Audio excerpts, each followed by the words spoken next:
Anda kembali menyaksikan webinar CNBC Indonesia Perempuan Hebat untuk Vokasi Kuat. Dan di segmen kali ini langsung saja kita akan menyapa satu persatu narasumber yang sudah hadir bersama kami bergabung secara virtual. Saya ucapkan selamat datang yang terhormat Bapak Dirjen Vokasi Wikan Sakarinto. Pak Wikan. Dan kemudian kita juga kehadiran narasumber Direktur Mitra Studi Bapak Ahmad Saufi, perancang busana Ibu Anne Avanti, dan mewakili Gubernur Jawa Timur yang tadi kami undang adalah Ibu Wemi Niyamawati sebagai Kepala Dinas Peternakan Jawa Timur. Selamat datang Ibu.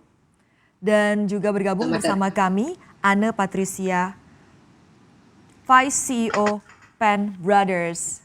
Selamat datang Ibu Anne. Selamat siang semuanya. Betul, kita akan mulai diskusinya. Saya pertama ingin ke Pak Wikan terlebih dahulu. Pak Wikan, secara umum seperti apa Anda melihat peran wanita di masa saat ini, terutama juga di dunia pendidikan dan di dunia kerja? Ya, terima kasih.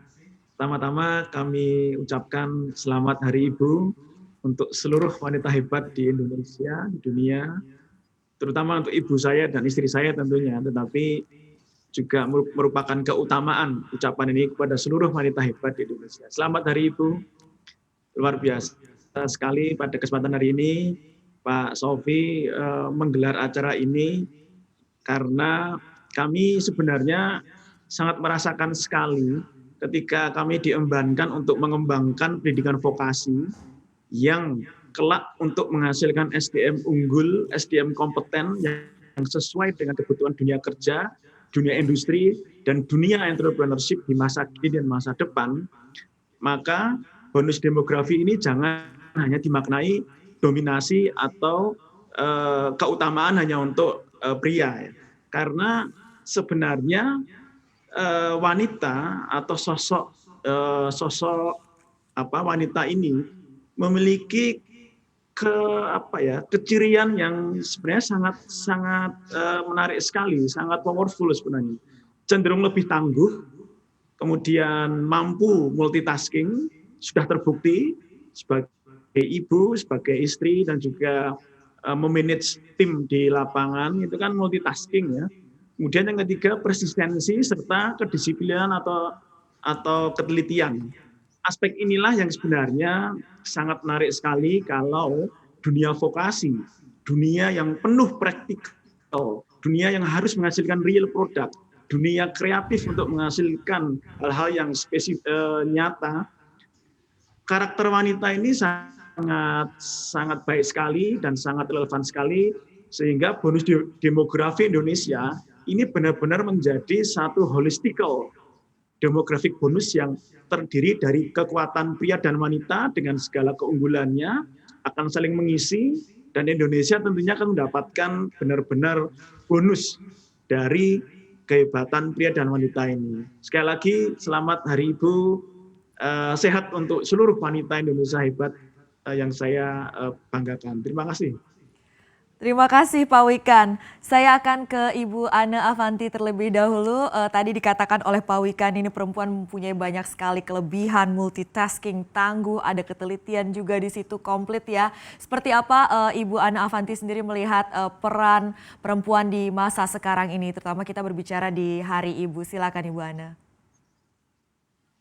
Ya, pertama-tama pasti saya aturkan selamat Hari Ibu untuk Ibu kuat, Ibu sehat, dan Ibu hebat Indonesia.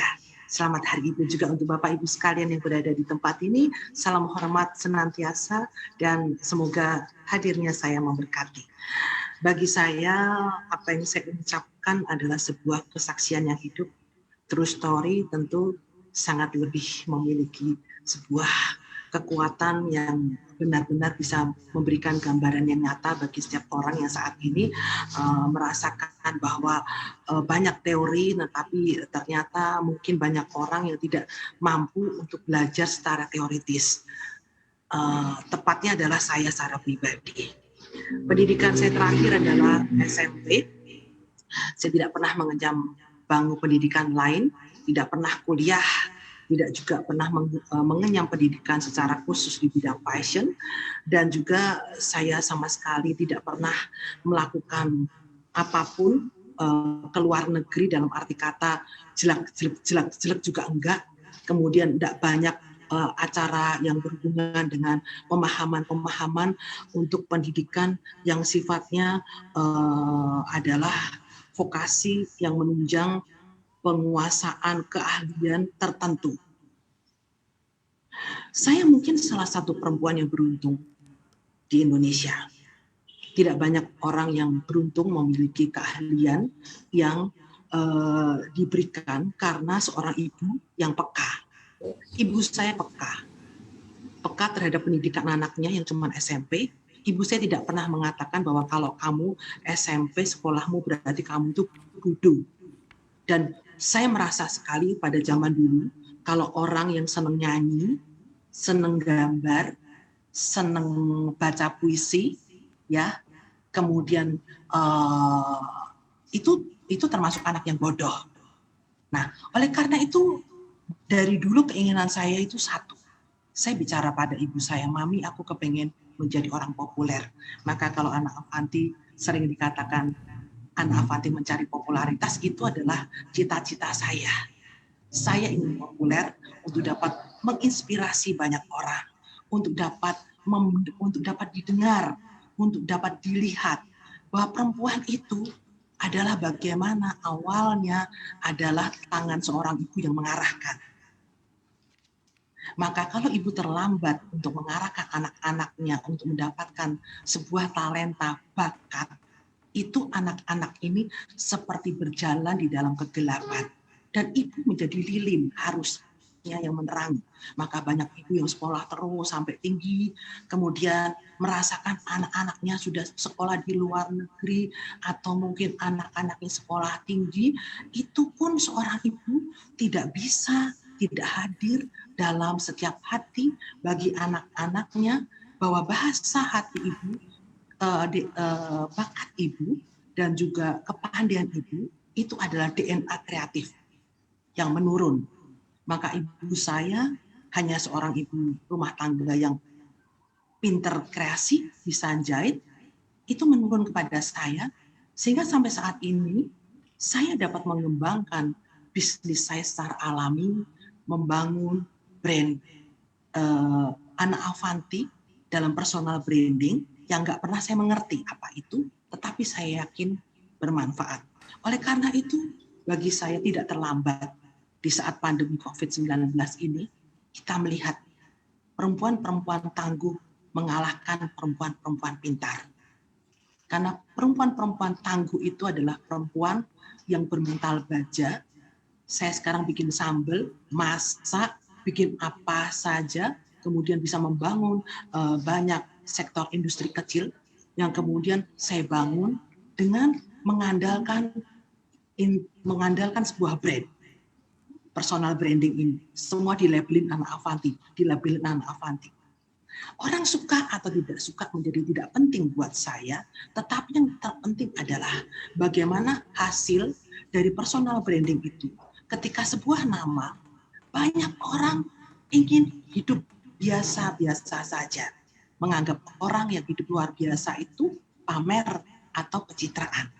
Tapi saya bisa membuktikan dengan pendidikan saya yang tidak bisa dikatakan sebagai seorang yang pandai. Di saat banyak orang pandai tapi lupa cerdas, saya berpikir bagaimana saya bisa tetap tidak bisa dikatakan seorang anak yang tidak berpendidikan. Walaupun saya tidak punya titel apa-apa. Tidak ada yang bisa saya andalkan dalam segi pendidikan.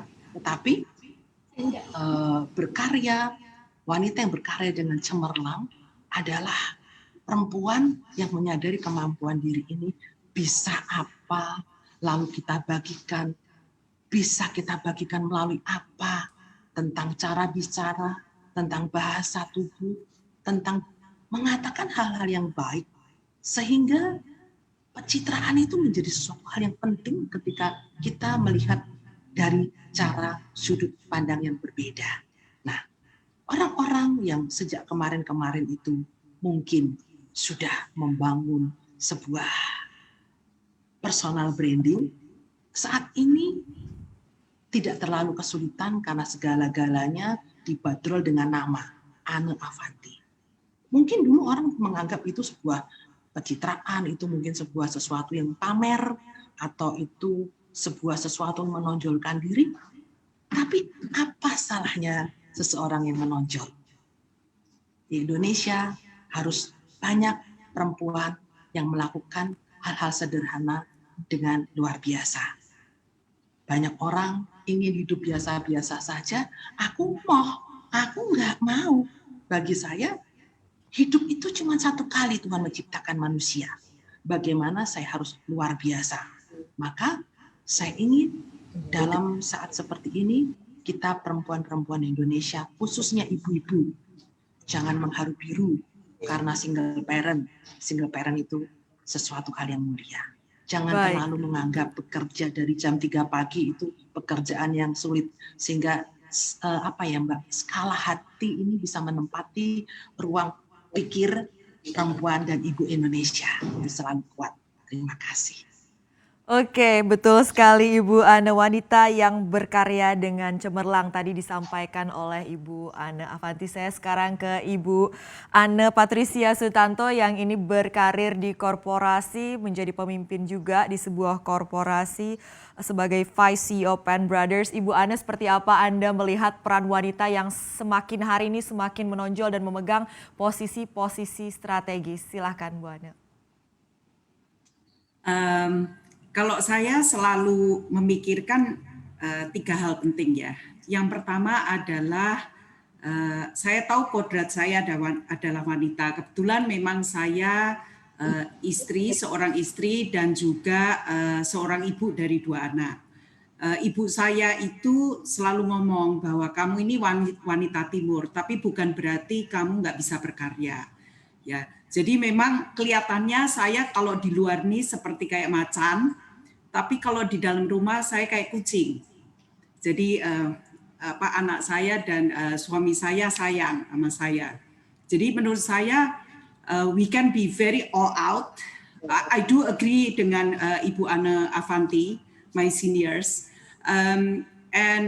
Saya juga setuju bahwa kita hidup ini hanya sekali, kita harus menunjukkan bahwa kita bisa, kita harus menunjukkan bahwa sebagai wanita Indonesia yang dimana kita sudah mempunyai hero namanya Ibu Kartini, kita harus menunjukkan bahwa kita memang mempunyai kemampuan dan komitmen yang sama dengan laki-laki.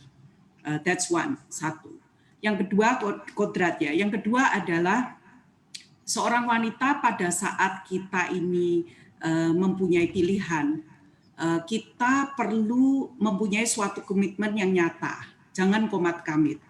Karena kita ini adalah bagian dari rakyat Indonesia dan komitmen kita ini perlu mendunia. Ya, selalu saya bicara kepada semua orang saya ya di PT Penn Brothers. Kebetulan kita kan memang eksportir, 97% dari produk kita adalah diekspor ke dunia.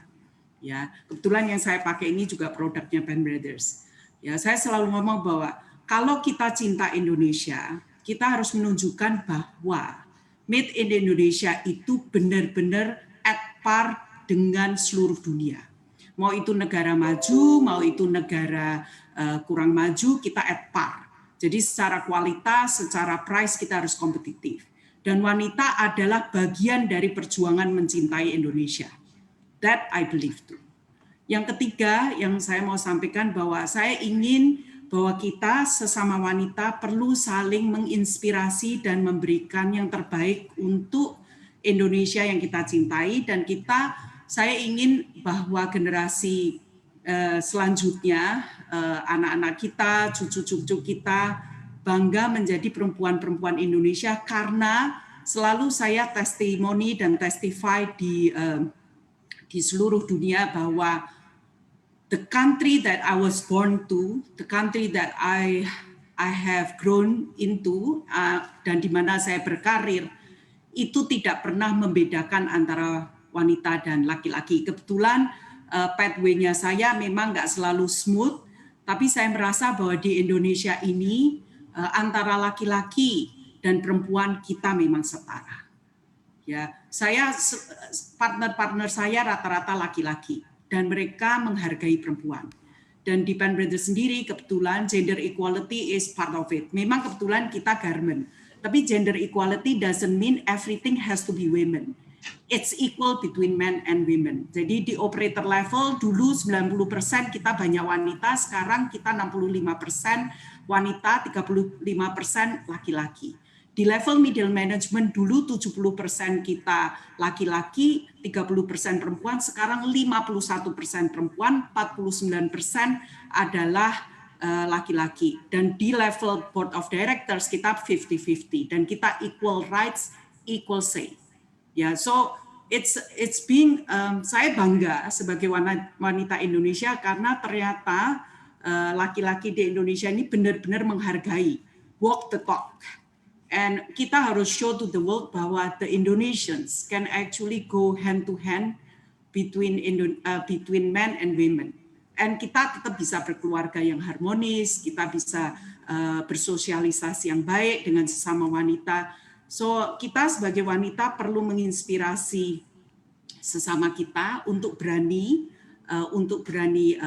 berupaya sebagai seorang wira swasta, sebagai seorang profesional, sebagai seorang warga negara yang baik, karena kita ini bebannya Indonesia bukan hanya di tangan laki-laki, tapi juga di tangan perempuan.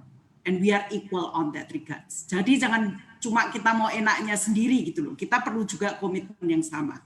Bangga sebagai wanita Indonesia. Kebetulan kita beruntung kan, kita 21 April 21 ya kalau nggak salah ibu Betul. kita Kartini kan ada ya, jadi let's do that gitu loh, together with the men because we are equal, yin and yang. Oke.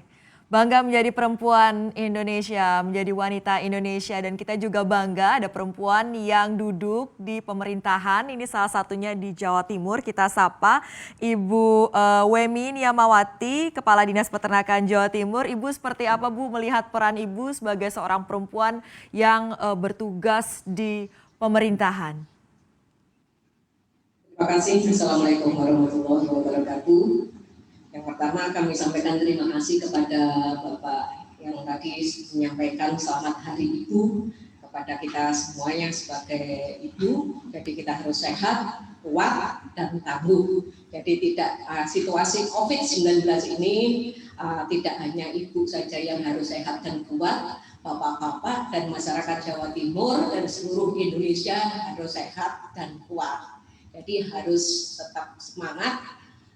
Dan juga jangan lupa untuk terus konsumsi untuk protein hewani, Bapak. Jadi itu adalah untuk meningkatkan imun dan juga untuk mencerdaskan anak bangsa di seluruh Indonesia. Peran wanita saat ini dalam dunia kerja, kami mempunyai peranan yang sangat penting, yaitu sesuai dengan bidang saya yang saya geluti. Saya sebagai Kepala Dinas Peternakan Provinsi Jawa Timur mendapat tugas dari Ibu Gubernur Jawa Timur, di mana salah satu tugasnya adalah mendukung program Nawa Bakti Satya, yaitu baktinya Ibu Gubernur Jawa Timur bersama Bapak Wagub untuk mendharma baktikan kepada masyarakat di Jawa Timur. Salah satunya adalah memajukan peternakan untuk mewujudkan kesejahteraan peternak dan juga untuk meningkatkan sumber daya, meningkatkan kesejahteraan peternak dan juga untuk penguatan sumber daya peternakan dan juga untuk meningkatkan nilai tambah daripada komoditas dan juga produk peternakan, Bapak. Yang pertama adalah untuk penjaminan dari kesehatan hewan. Jadi ternak harus sehat. Jangan sampai terjangkit suatu penyakit hewan menular strabis dan zoonosis, yaitu penyakit yang dapat menular dari hewan kepada manusia. Sama dengan COVID-19 ini, Bapak, jadi saya menjaga populasi di Jawa Timur untuk tetap untuk meningkatkan protein hewani, karena Jawa Timur memberikan kontribusi terhadap nasional itu untuk sapi potong yaitu 28%. Kemudian sapi perah kita terhadap kontribusi nasional yaitu 51% dan juga produksi daripada sapi potong, produksi daging, telur dan susu juga memberikan kontribusi terhadap nasional secara signifikan yaitu 57% untuk produksi susu sapi perah. Jadi sapi perah yang ada di Jawa Timur itu kontribusinya nasional urutan pertama di tingkat nasional dari 34 provinsi. Kemudian yang kedua, kami juga mempunyai pusat kesehatan hewan, yaitu seperti puskesmas Bapak Ibu. Kalau di manusia adalah pusat kesehatan masyarakat, tapi kalau di hewan, di peternakan itu namanya pusat kesehatan hewan, yaitu ada dokter hewan. Itu banyak juga yang wanita. Jadi peranan wanita di sini sangat luar biasa, yaitu dalam rangka untuk pengendalian penyakit hewan menular strategis supaya menjaga ternak itu tidak terjangkit penyakit hewan menular. Yaitu seperti manusia ini, sekarang ini adalah COVID-19, mudah-mudahan segera berakhir. Kalau di kami adalah penyakit flu burung juga Bapak, yaitu pengendalian flu burung, karena flu burung itu juga bisa menular kepada manusia. Jadi kita meningkatkan peran daripada pusat kesehatan hewan, meningkatkan peran daripada laboratorium kesehatan hewan kita dalam penyidikan suatu penyakit. Kemudian untuk meningkatkan populasi salah satunya juga melakukan pengendalian betina produktif. Jadi kita ada 38 kabupaten 38 kabupaten kota Jawa Timur. Jadi kita semua saya sebagai kepala dinas memberikan bersinergitas dengan pemerintah pusat maupun provinsi dan kabupaten bersama-sama untuk melaksanakan suatu program terhadap pembangunan peternakan dan kesehatan di Jawa Timur, yaitu dalam rangka untuk mendukung program Nawabakti Satya dari Ibu Gubernur Jawa Timur. Kemudian kami juga mengacu bahwa ibu saya juga putri Bapak Ibu, yaitu sebagai kepala desa. Kenapa?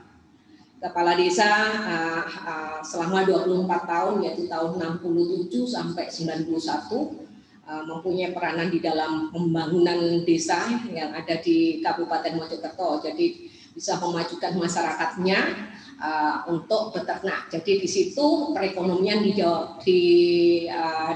Mojosari atau Motopuro satu-satunya kepala desa di seluruh Indonesia, baru satu waktu itu ibu saya. Sekarang sudah banyak, apakah itu bupati, gubernur, wali kota, kemudian kepala dinas, itu banyak wanita. Jadi saya juga mengacu berperan pada ibu saya. Ibu saya walaupun kepala desa putri, tapi anaknya 8, alhamdulillah semua pendidikan. Jadi ada yang direktur rumah sakit, kemudian ada yang notaris dari UI, kemudian juga ada jadi direktur Taspen PLN, dan saya sebagai kepala desa. Jadi itu kami sebagai anaknya bangga terhadap itu saya sebagai peran wanita di dalam mendidik para anak-anaknya. Begitu juga dengan saya sebagai kepala dinas, saya juga memberikan kedisiplinan terhadap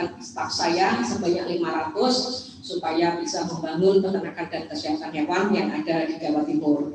Kemudian kedua adalah mengendalikan betina produktif, Bapak. Jadi sapi betina produktif tidak boleh dipotong. Kemudian juga menjamin produk hewan supaya aman, sehat, utuh, dan halal. Kami kira itu, dan juga kami juga Ibu sangat mendukung dan juga mengikuti apa dari Ibu Gubernur Jawa Timur. Saya bangga bahwa di Jawa Timur gubernurnya adalah wanita.